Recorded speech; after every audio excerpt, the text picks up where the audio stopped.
The path to AGI is clear, and it might already be here. What's up, guys? My name is Jordan Hardison, CEO of AIO.Church. Welcome to my channel, brand new channel. Thanks for being here. Hit the like button, subscribe to the channel for AI news and what's going on in my life and what's going on with AI. Oh, here's how this video is going to work, right? If you're new here. So in the beginning, I'm going to talk about the latest and greatest news of AI. And then after that, I'm going to be talking about kind of my thoughts of what's going on in the world of AI. And then I'm going to end with what we are doing right here with AIO.Church. So the first thing I want to get into is crazy news lately with all of the stuff going on with AI. And the biggest news there is in AI right now, no surprise, Grok 4.6. I'll tell you what, I've said this for a long time. I think SpaceX AI is positioned to be the greatest AI company on the planet. I think they already are. And here's what's important, because what we have to understand when it comes to these products is it's not just about the absolute best possible performing model. There's so many other things that play into actually useful AI, which is a big thing I'm going to talk about in this video, AI that's actually useful to you. I loved Grok before it was 4.5, although it was obviously not as good as models like Fable. It wasn't as good as Opus. It wasn't as good as GPT, Terra, or Sol. And that really caused some hesitation with using it. When Grok 4.5 came out, that really changed the game. It became a whole lot more useful. Really enjoyed using Grok 4.5. Was it the smartest model possible? No. Did it hit all of the highest numbers on the benchmarks? Also no. But it was very fast, very easy to use, very pleasant. It wasn't a wall of text. It was just a great, absolutely great model. So what did SpaceX AI do? They went in and they refined the model with additional training, and we got Grok 4.6. Word on the street is that 4.5 is the exact same model, same weights as 4.6. It's just trained a little bit more optimally on the back half of it. And it is a fantastic model. In fact, I would say, all things considered, it is a better model than Fable 5. Am I saying that Fable 5 can't do things maybe a little bit better than Grok 4.6 in certain applications? No, I think it absolutely can. But the key here is, again, how useful is the model in your day-to-day life? I can tell you that as soon as Grok 4.6 came out, I stopped using almost every single model. I have wasted subscriptions right now because I'm not using them because I'm using Grok 4.6. The rate limits are absolutely incredible. They've got additional rate limits right now because it's brand new, and then Elon just gave us a reset not long ago. But again, rate limits are great with Grok 4.6. It's a super powerful model, and I've not been able to see anything that it couldn't do that I had to use Fable 4. So really, really an awesome model. I'm excited about the news coming out with Grok. I think that, again, they are positioned to be the greatest AI company in the world.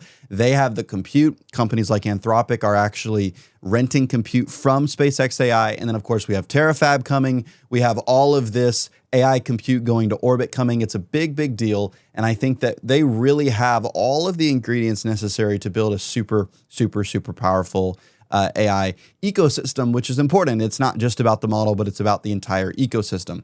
Speaking of that, huge news. With Grok 4.6 comes Grokbot, and Grokbot is absolutely amazing. And this actually caused a little bit of a crisis for me, and let me explain why. So for quite a while, I started with Windsurf, and I moved from Windsurf to Claude Code, and I was running Claude Code in Windsurf, actually. And even using Claude Code, which was an incredible harness, I was not able to do what I needed to do to develop the ecosystem that we're developing fast enough.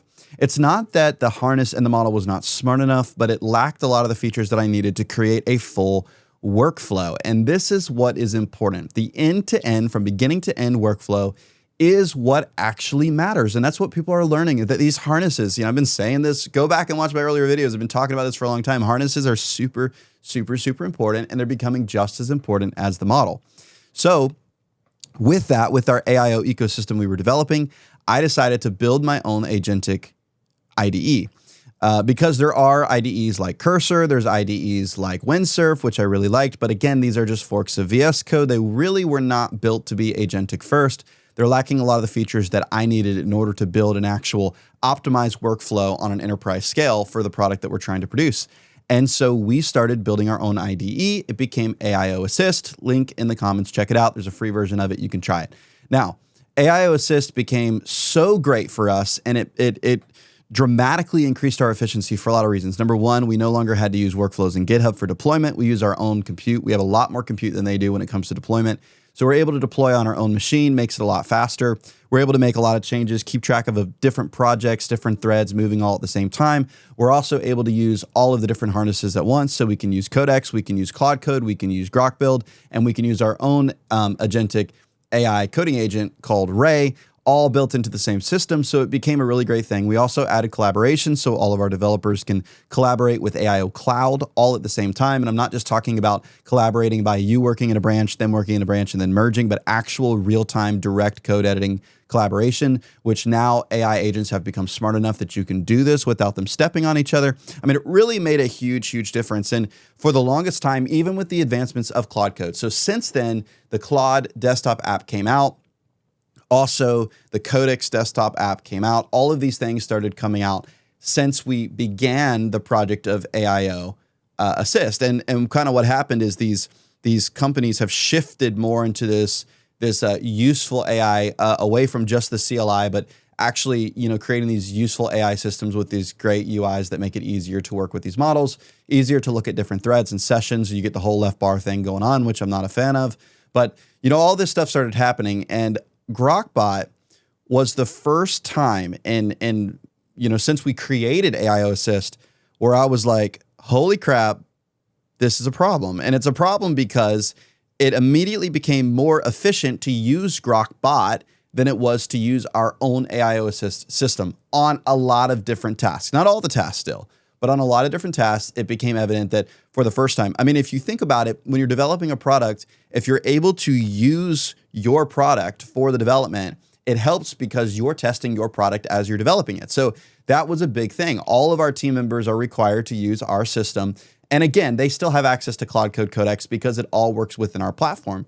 But for the first time, it was like, man, this is kind of something to consider, because if they were able to use Grokbot, they could actually be more efficient. So I've done a lot of testing with Grokbot since it came out. It is absolutely powerful. One of the coolest things about Grokbot is something, again, that I feel like I keep repeating myself here, but we've talked about this in previous videos. Like, what makes Grokbot so powerful is not only Grok 4.6 as its engine, but the harness is great. The UI is super clean. There's almost no buttons on the UI, because you can trust the AI to do it, and you can trust the AI to do it right. And so you really don't need all of this complex UI to get into all these different settings and do all these different things. If you want something to happen, you just tell the bot to do it and it does it. You want it to hire another bot, you tell it to hire another bot and it does it. And so we've been working on this certainly within the AIO ecosystem. We've been working on this with AIO Assist, and certainly when Grokbot came out, the biggest inspiration with Grokbot was not its capabilities, but its UI, how refined it is, and how really the market is saying, hey, it's okay to not have a bunch of different features to select.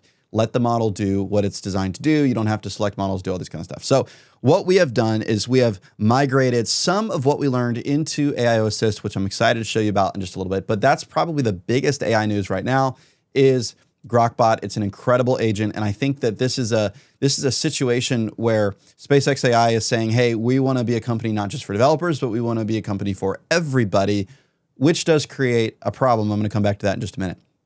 Some more AI news I want to talk about is DeepSeek V4. They came out with kind of the latest trained version of it. We have DeepSeek V4 Flash, which I really, really appreciate that model. I use that model a lot. And then we have DeepSeek V4 Pro. The problem is, number one, they're super powerful models. Are they benchmarked? Probably, but they are really, really good, powerful models. And they've also been super, super, super cheap, which is great because it allows us to actually go in and use this technology on an enterprise scale, and allows us to use this technology in SaaS products and various products like the AIO ecosystem that we have without it costing an astronomical amount of money. But they just recently increased their price. And this is really disappointing because Flash was 14 cents per million tokens in, 28 cents per million tokens out. And then they created this like peak pricing situation that they have. And then they have this off-peak pricing. So to keep it comparable with off-peak DeepSeek V4 Flash, now it's 22 cents per million in, and it's 66 cents per million out, which is a huge, huge difference. When you put it together, it's almost doubling the price of DeepSeek V4 Flash. This creates a really, really big problem for people who built systems, on, on this particular price range with this particular level of compute. Now, I want to talk about that for just a minute, because I think that this is important for these AI labs to kind of, hear from the people that are using it, because you're going to have the consumers that are using these models, and then you're going to have the power users who are building these into different products. And one of the things is if we cannot keep a consistent price, structure, it's very, very difficult to establish a clear cost of goods sold, which is very difficult to establish a good retail price for whatever your product is. And so if these companies want us to use their models, they need to be a little bit better about making sure that we have stability and transparent pricing, that it's not, fluctuating and changing so dramatically. I mean, still, it's an incredible value at 22 cents per million in, 66 per million out, but it is almost, if not double what the price was before, which completely changes the entire cost of goods structure for anybody that is actually using this in some sort of enterprise SaaS software. So I think that's important for the labs. The other thing that's important, and why DeepSeek is positioned, really well in the market, is, if you think about even like Grok Build, I've been doing the math on this lately. If you look at Grok Build, you spend $300 a month for, this technology, which is absolutely an incredible price, right? I mean, some people, $300 is a lot, but for what it's offering you and for what you can do with it, $300 is a great price. The problem that you run into is that when you spend $300 a month on a Grok Build subscription, you're not actually paying for $300 worth of API usage. You're actually getting much more than $300 worth of usage. And so what starts to matter is a couple different factors. Number one, what is the actual rate or rate limit or token count that you are getting out of a $300 Super Grok heavy subscription? So I don't know the answer to that question. It's not publicly available. We've done some evaluations. The ranges are pretty significant, from maybe 500 million tokens on average to about 1.2 billion tokens on average for that $300 price range over a month period of time. When you start doing the math, particularly at the 14 cents, so the previous math on DeepSeek V4 Flash, you actually get about 1.2 million tokens for every $300 spent. This is significant, because the real apples to apples comparison is when you take $300 worth of API usage with DeepSeek V4 Flash, and then $300 worth of subscription usage with something like Super Grok Heavy, you end up with almost the same or very similar actual token usage. So regardless of how much it actually costs per API usage with Grok, if you have access to it via subscription, then it makes it a lot more difficult for companies to compete with. And an example of this is, so when you have, when you build a harness or you build a SaaS product, API usage is the easiest way to use the model, but there are circumstances, particularly with desktop applications with harnesses, that can actually wrap and use the CLI, like a lot of people are doing. And so when you're trying to create a product like AIO Assist, or like a product that can wrap the harness or wrap the CLI, you have this problem where it's, what's the value of the $300 API usage if you can get same or equal value, or sometimes better value with a better model out of the subscription. And this is really creating a problem. And the problem is that when these AI labs are just that, they're AI research labs, they're putting out models.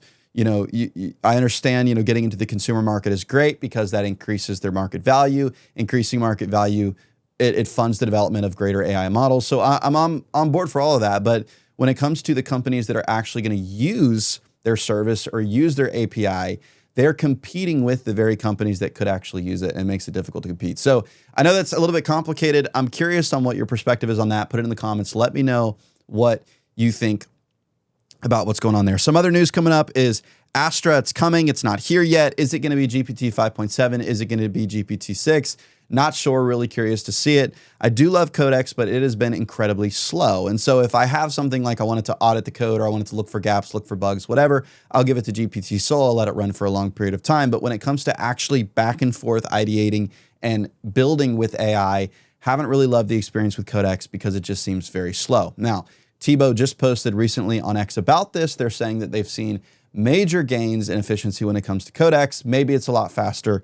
Curious to see how that is going to play out. And I'm really interested to see where Astra is going to fall on the scale. Is it going to be, is it going to be significantly beyond Fable? Is it going to be less than Fable? where are we going to be at with Astra, or is Astra just another step towards the soon-to-come GPT-6?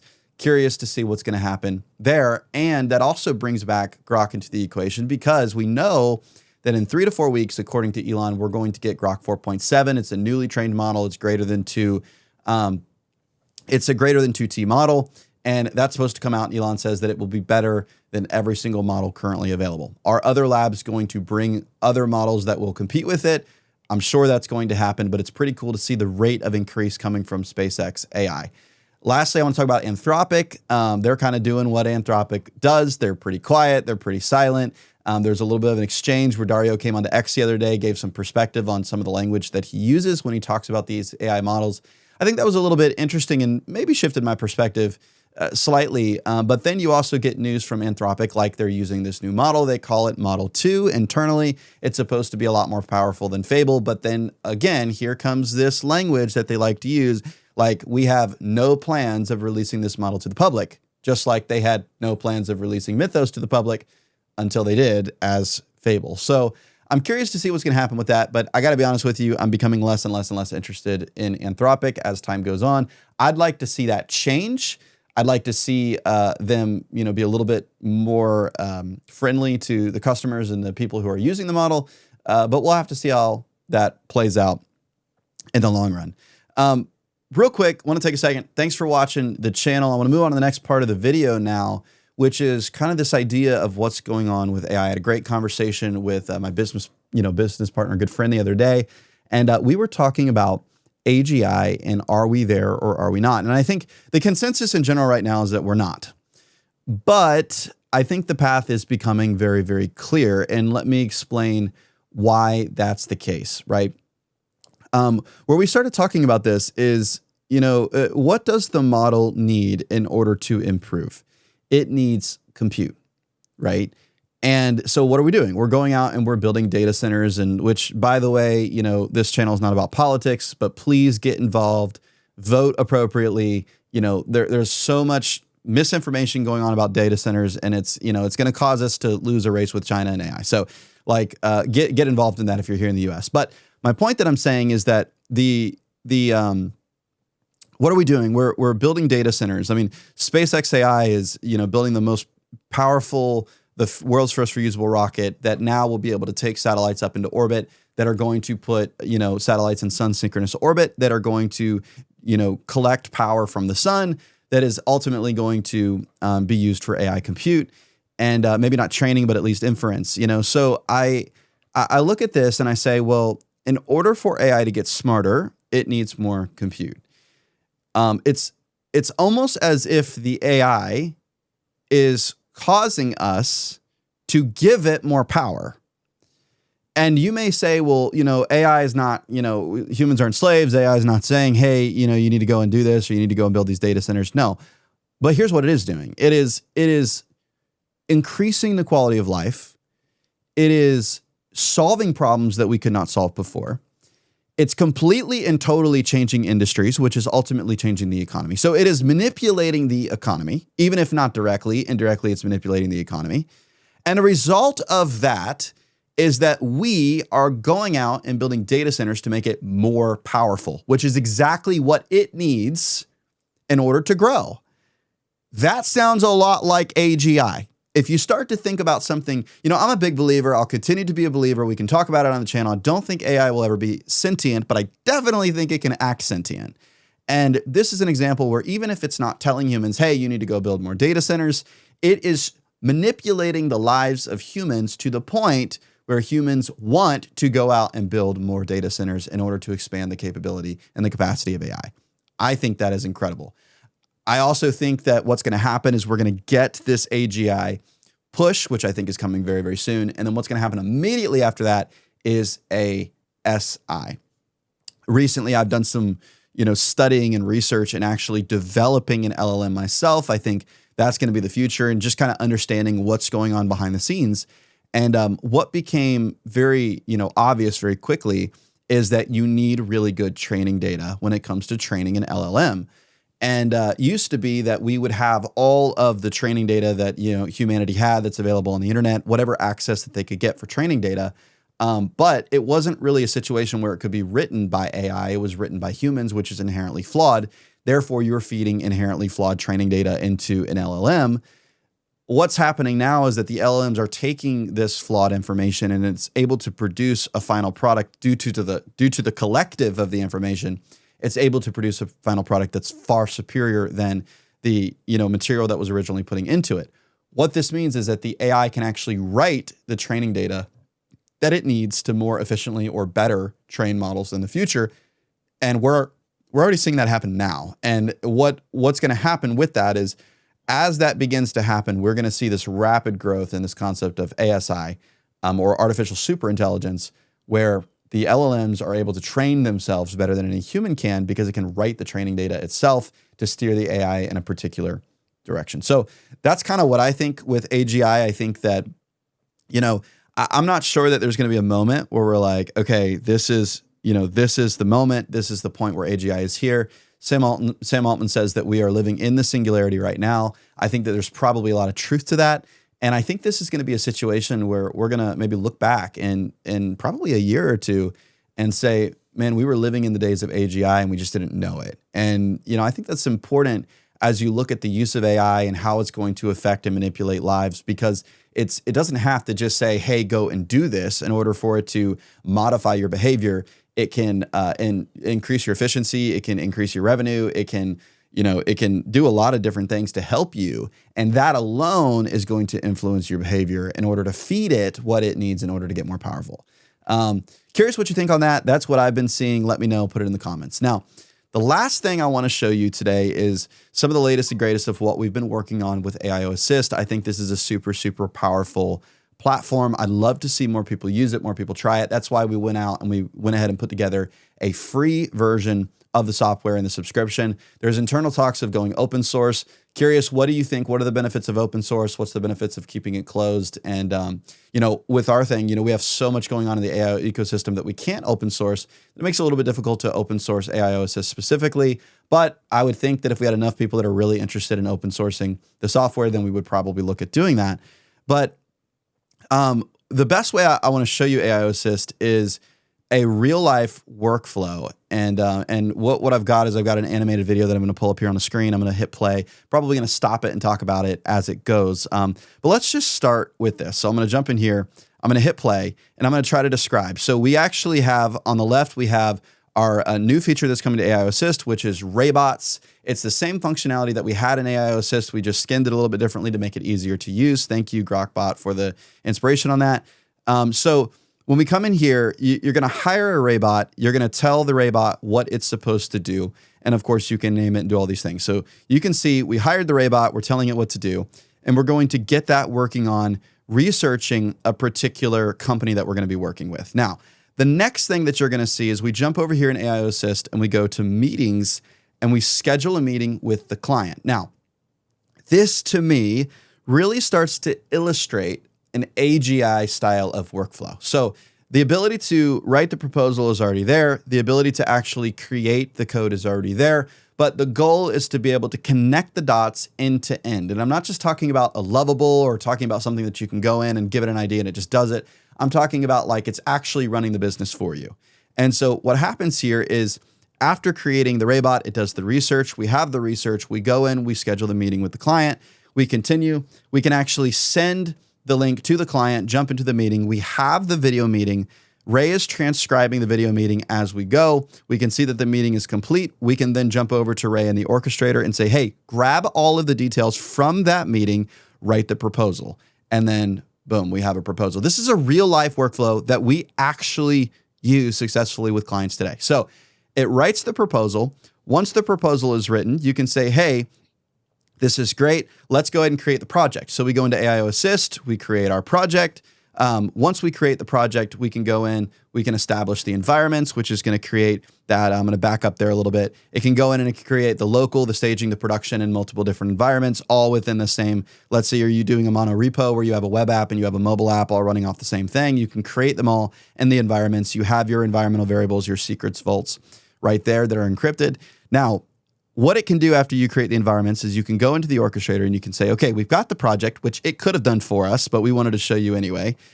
go ahead and create the plan for the project. So the orchestrator kicks off these worker threads, and these are the 3 different worker threads you can see on the screen. It's going to plan the project, which we can see in the planning side right here. So it creates our documentation, comes up with ideas. It can, record technical debt. And then it's also going to create goals and steps for those different goals as to how it's going to complete the project. We go over to code, and this is our visual code editor, which is becoming less and less important. But essentially, you can see that the agents are creating and writing the code for the project. And then the last step of the project is once it's done, you can select that staging. And it can do it all automatically. But if you still like that feeling of using the UI, you can go into staging, you can deploy to staging, and you have this entire workflow. So again, like to give you some perspective, because we ran a software agency for quite some time now. Now we have our own ecosystem. That's our priority. We're still doing software for clients. But the idea of being able to go into your harness, it's able to do the research on the company. Once we have that research, we schedule a meeting with the client. We sit face to face, have the conversation with the client. We don't have to try to go explain to the AI what the project is or what it's supposed to do. It's able to pull that transcript, write the project scope, create the project, create the plan, begin coding on that plan with multiple threads running at the same time. You don't have to just use one. So in this particular case, we have Ray as the orchestrator. Then you can be using Grok build. You could be using Claude Code. You can be using Codex, all as different worker threads, all to their own strengths, getting this project done. And then once it's done, you have your environment set up, you go in, you run deploy. You don't have to worry about a workflow on GitHub. You don't have to worry about additional payment. You can use your own local compute to run the deploy directly with you. We also have cloud services available too. And then we didn't even show the collaboration feature, but this is a true end-to-end workflow. This is a way to seriously make money with AI. And it's not just a money printing machine. It's not just a gimmick, but it's actual AI agency workflows and software development workflows from beginning to end, all within one application. And then I want to show you the last part of this because it's super cool too, is that you can do all this from the notch. So you don't even have to have the UI up at all. You can use voice mode to just talk to Ray, tell Ray what you want it to do. It can go in and do it. It all lives right there in the notch. And what's not shown in the video that's coming very soon is the AIO Assist mobile app, which means as long as your computer is up and running somewhere, you can run it in a rack, you can run it on your desk, whatever you want to do, you can jump in mobile, you can use it directly from your mobile device, and it allows you to code with the different harnesses. And so we're steering these harnesses very slightly, but for the most part, you're getting the actual harness as it is with Claude Code, Codex, and Grok Build. And with that, you have this incredible workflow that's coming to AIO Assist. This is dropping. We're hoping for a final release today. If you're watching the video today, we're going to post this video on X, and then we'll have the latest version v0.14.0 coming out where you can try this for free directly on your own. Hey, thank you so much for coming to the channel. Thanks for watching the video. Click the subscribe button, like this video, share it with somebody if you think they need to see it. I want to know what you think about it. Put it in the comments. Let me know what's going on with AGI. Are we here? Do you think we're going to see it when we actually are here? Are we going to look back and say, man, I didn't know that we were already there? Let me know if you want to try AIO Assist. I'll put the link in the comments for you, and we'll see you in the next video.